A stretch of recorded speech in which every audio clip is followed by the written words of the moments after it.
Sayın Atağatan YouTube kanalımızın izleyenleri, Türkmenistan gündemi haber bültenimize hoş geldiniz. Bültenimizdeki haber başlıkları: Ocak ayında Türkmenistan'da gayri safi yurt içi hasılatı büyümesi %6.2, Türkmenistan'da yeni Milli Güvenlik Bakanı göreve atandı.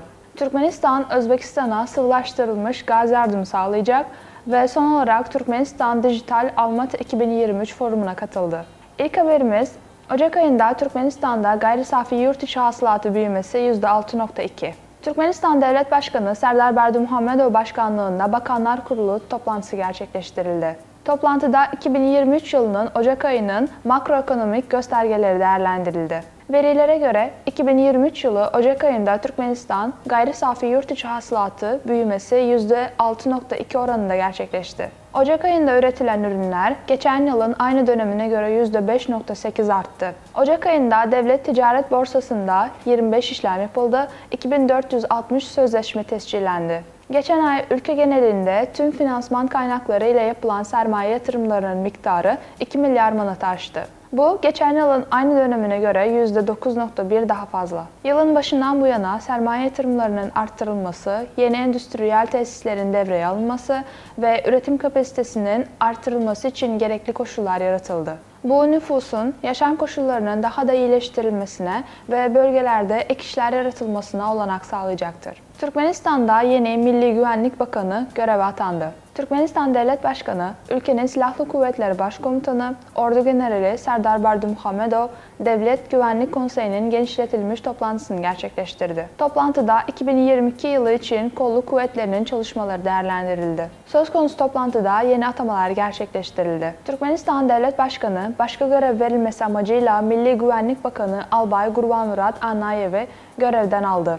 Milli Güvenlik Bakanı görevine ise eski Devlet Göç İdaresi Başkanı Albay Nazar Atagarayev atandı. Türkmenistan Devlet Başkanı'nın imzaladığı kararname çerçevesinde Batır Volsahedov Devlet Göç İdaresi Başkanı görevine atandı. Aynı zamanda Devlet Güvenlik Konseyi toplantısında Yüksek Mahkeme Başkanı Guvanç Murat Usanapesov da görevden alındı. Yeni Yüksek Mahkeme Başkanı görevine Beyenç Hocamguliyev atandı. Beyenç Hocamguliyev daha önce Aşgabat Şehir Mahkemesi Başkanı görevinde bulunmuştu. Guvanç Murat Usanapesov 2021 yılından bu yana Yüksek Mahkeme Başkanı görevinde bulunurken Gurbanmurat Anayev 2020 yılından beri Milli Güvenlik Bakanı görevinde bulunmuştur. Türkmenistan, Özbekistan'a sıvılaştırılmış gaz yardımı sağlayacak. Türkmenistan'ın en yakın komşusu olan Özbekistan'a insani yardım amacıyla sıvılaştırılmış doğal gaz yardımı sağlanacak. Türkmenistan Devlet Başkanı, Türkmenistan ile Özbekistan Cumhuriyeti arasındaki dostluk ve kardeşliğe dayalı iyi komşuluk ilişkilerini daha da güçlendirmek,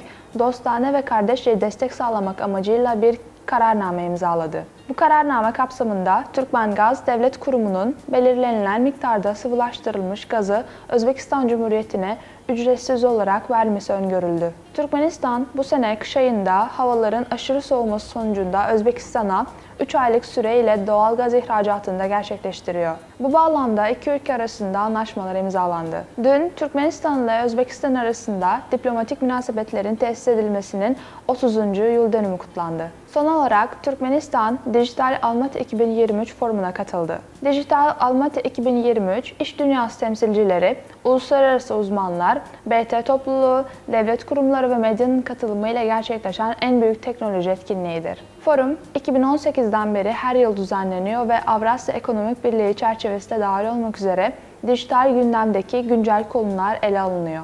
Türkmenistan'da dahil olmak üzere dünyanın 30 ülkesinden yüzlerce temsilci, Orta Asya'nın inovasyon endüstriyel kompleksinin en geniş incelemesine katılıyor.